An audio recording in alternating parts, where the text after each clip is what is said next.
Hello everyone. आज के इस वीडियो से हम स्टार्ट करने वाले हैं आईसीएसई के क्लास 10 की फिजिक्स की एमसीक्यू सीरीज, जो कि आपको बोर्ड एग्जाम्स में काफी हेल्प कर सकते हैं। इस सीरीज को स्टार्ट करने से पहले आप फर्स्ट सेमेस्टर एग्जाम से रिलेटेड जितने भी टॉपिक्स हैं उनको एक बार जरूर पढ़ लीजिएगा। अगर आपने अभी तक वो टॉपिक नहीं पढ़े हैं तो आप डिस्क्रिप्शन में दिए लिंक पे क्लिक करके इन सारे टॉपिक्स के वीडियोस देख सकते हैं। तो चलिए स्टार्ट करते हैं MCQ series with chapter first fourth. तो पहला क्वेश्चन हमारे पास आता है, a body in uniform circular motion has constant speed, constant velocity, zero radial acceleration and zero tangential velocity. तो चलिए इन चारों टॉपिक्स को हम डिस्कस करते हैं। तो आपको पता है कि कोई भी बॉडी अगर यूनिफॉर्म सर्कुलर मोशन में, एक सर्कुलर मोशन में मूव कर रही है कोई भी बॉडी, और यूनिफॉर्म यहाँ पे लिखा है, तो हमेशा उसकी जो स्पीड है वो कांस्टेंट होती है। ये चीज ध्यान रखिए।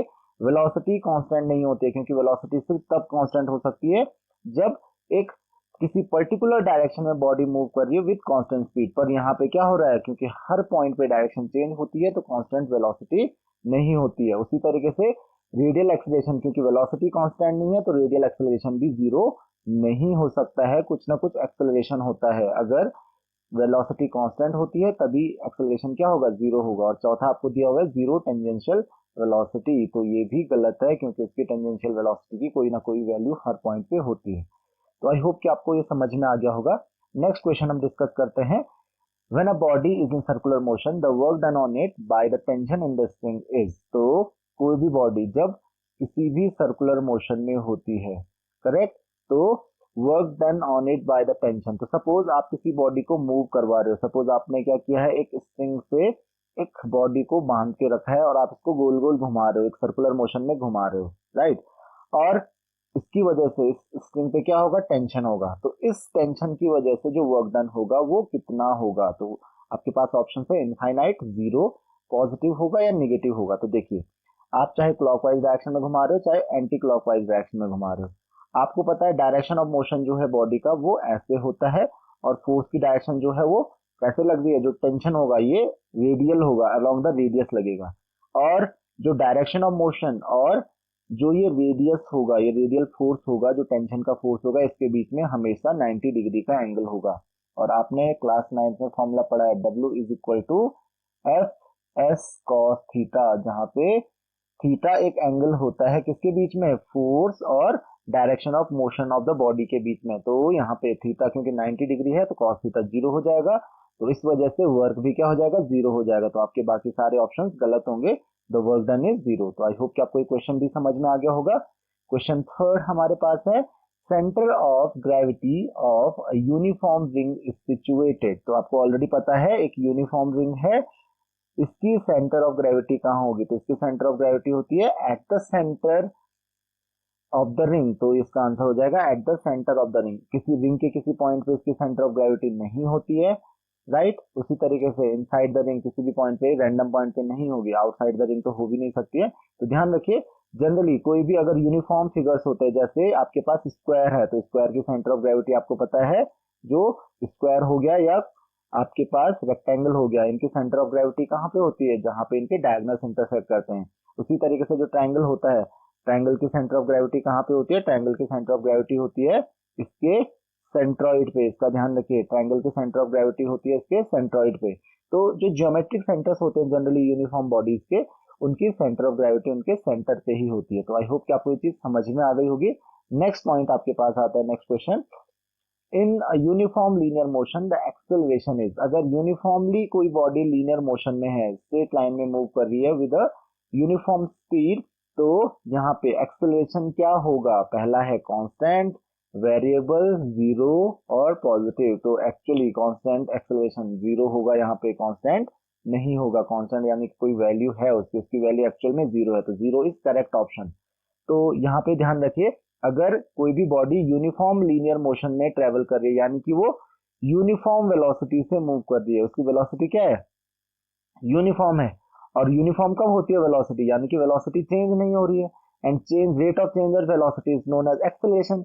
जब चेंज ही नहीं हो रही है वेलोसिटी तो एक्सेलरेशन क्या हो जाएगा, जीरो हो जाएगा। तो इसीलिए अगर यूनिफॉर्म लीनियर मोशन में बॉडी है तो एक्सेलरेशन जीरो होगा। सर्कुलर मोशन में स्पीड कांस्टेंट होती है, ध्यान रखिए, और यूनिफॉर्म वेलोसिटी जब होती है लीनियर मोशन में, इसका मतलब वेलोसिटी यहाँ पे कांस्टेंट होती है, तो इसका ध्यान रखिए आप लोग। नेक्स्ट क्वेश्चन आपके पास आता है, the outward force experienced by an object moving in a circular path is due to. तो आपको ऑलरेडी पता है कि अगर कोई भी बॉडी सर्कुलर पाथ में मूव कर रही है, तो ध्यान रखिए आपने दो फोर्सेस के बारे में पढ़ा है, एक होता है सेंट्रीपिटल फोर्स। सेंट्रीपिटल फोर्स वो फोर्स होता है जो उसको सेंटर की तरफ अट्रैक्ट करता है, लेकिन यहाँ पे क्या पूछा जा रहा है, आउटवर्ड फोर्स। आउटवर्ड फोर्स कौन सा होता है, जो आउटवर्ड फोर्स होता है उसको हम क्या कहते हैं, जो उसको बाहर की तरफ पुश करता है उसको हम कहते हैं सेंट्रीफ्यूगल फोर्स। तो आपका ऑप्शन डी हो जाएगा सेंट्रीफ्यूगल फोर्स। सेंट्रीपिटल फोर्स आपको पता है, सेंट्रीपिटल फोर्स इनवर्स आपको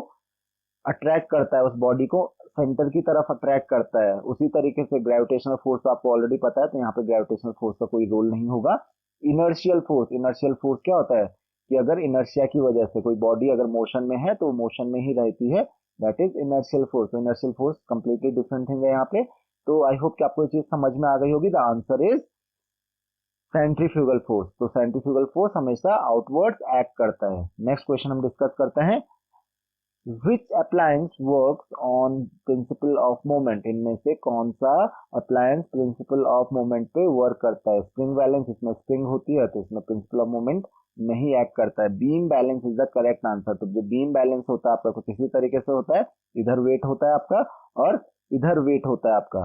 तो जब इक्विलिब्रियम पे, राइट, इक्विलिब्रियम पे जो ये एंटी क्लॉकवाइज मोमेंट होता है और एक क्लॉकवाइज मोमेंट होता है, दोनों क्या हो जाते हैं, इक्वल हो जाते हैं। तो तभी हम क्या करते हैं, इसको इक्वल मानते हैं, यहाँ तक कि इक्विलिब्रियम में मानते हैं। तो ये बीम बैलेंस होगा का आंसर।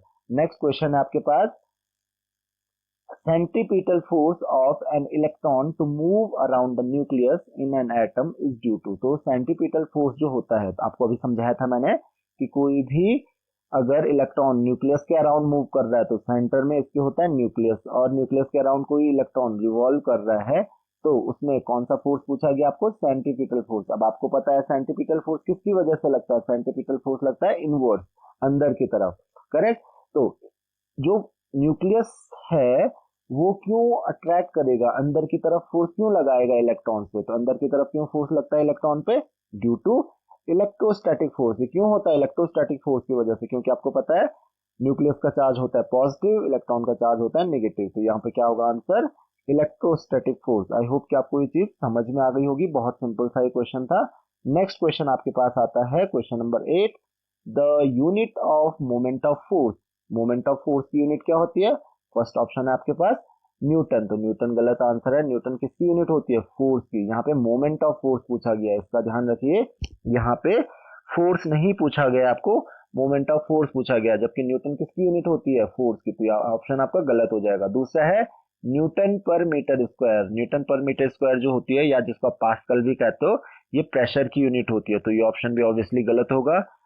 थर्ड है आपके पास newton metre, it is the correct option. तो हमारे पास मोमेंट ऑफ फोर्स की जो यूनिट होती है, क्योंकि आपको पता है moment of force equal to क्या होता है, फोर्स इनटू परपेंडिकुलर डिस्टेंस। अगर आप भूल भी जाओ तो यहाँ से याद रखना है, न्यूटन फोर्स की यूनिट होती है, ये तो आपको ऑलरेडी पता रहता है, और डिस्टेंस की जो यूनिट होती है वो मीटर होती है। तो मोमेंट ऑफ फोर्स की यूनिट क्या हो जाएगी, न्यूटन मीटर। उसी तरीके से ऑप्शन डी आपके पास वॉट है, तो वॉट आप लोगों को ऑलरेडी पता है, what is the unit of power. तो पावर की यूनिट होती है वॉट।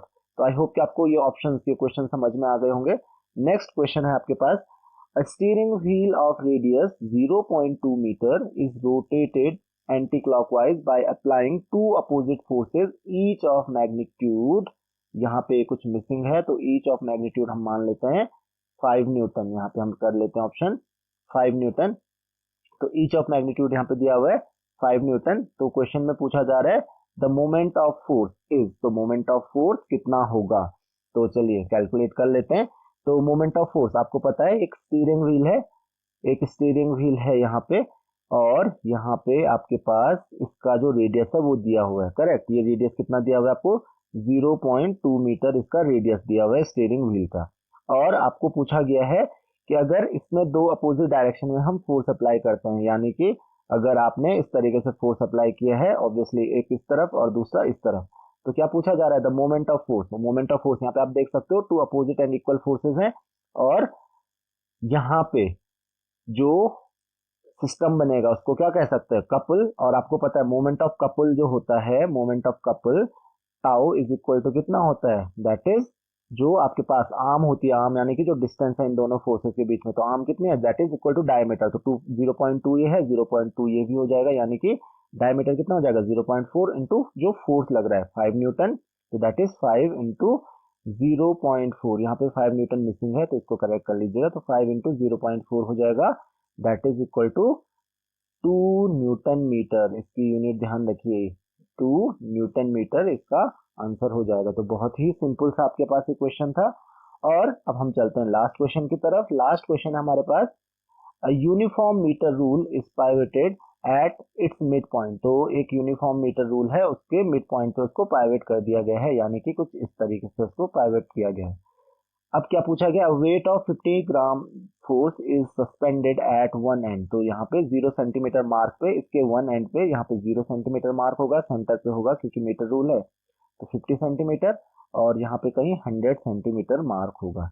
अब क्या पूछा जा रहा है आपसे, ये जो फोर्स लग रहा है यहाँ पे दैट इज 50 ग्राम फोर्स, कितना है ये 50 ग्राम फोर्स है। अब क्या पूछा जा रहा है आपसे, where a weight of 100 gram force should be suspended to keep the rule horizontal। तो अब आपको दिख रहा है कि इधर 50 ग्राम फोर्स लगा है, तो 100 ग्राम फोर्स इधर कहीं लगाएंगे हम। अब मुझे नहीं पता है कितने डिस्टेंस पे लगाएंगे, तो मान लेते हैं इधर यहाँ से 50 से मैंने x डिस्टेंस पे लगाया, कितने डिस्टेंस पे लगाया, x डिस्टेंस पे, तो इसको मैं मान लेता हूँ x, और कितना लगाना है 100 ग्राम फोर्स, क्योंकि अगर इसको बैलेंस करना है तो फोर्स इधर ही लगाना पड़ेगा, तो 100 ग्राम फोर्स हमने इधर लगा दिया। अब ये आपका बन गया सिस्टम। अब हम क्या करेंगे, यहाँ पे हम प्रिंसिपल ऑफ मोमेंट्स यूज करेंगे। तो कितना हो जाएगा, ऐसे देखिए 50 सेंटीमीटर मार्क से, यानी कि जहां पे ये पाइवेटेड है उस पॉइंट से डिस्टेंस कितना है, x डिस्टेंस है, तो यहाँ पे हो जाएगा 100 gram force into x is equal to, और यहाँ पे जो मोमेंट होगा that is 15 gram force, force कितना है 15 ग्राम फोर्स इंटू डिस्टेंस कितना है, आप देख सकते हो दिस इज 50 सेंटीमीटर, तो इंटू ये हो जाएगा 50, तो x इज इक्वल टू कितना आ रहा है 50 इंटू 50 2500 अपॉन 100, तो ये 0 वैसे ही कैंसिल हो गए, तो x की वैल्यू क्या आ गई 25 सेंटीमीटर। अब ये चीज ध्यान रखिए कि ये 50 मार्क से 50 सेंटीमीटर मार्क से ये जो x डिस्टेंस है ये 25 सेंटीमीटर है, यानी कि ये मार्क कितने पे होगा 75 सेंटीमीटर पे होगा। तो यहाँ से गलती मत कीजिएगा, 25 पे मत टिक कर लीजिएगा, ये आपका जो ऑप्शन होगा दिस इज 75 सेंटीमीटर मार्क। तो आई होप कि आपको ये क्वेश्चन समझ में आ गया होगा।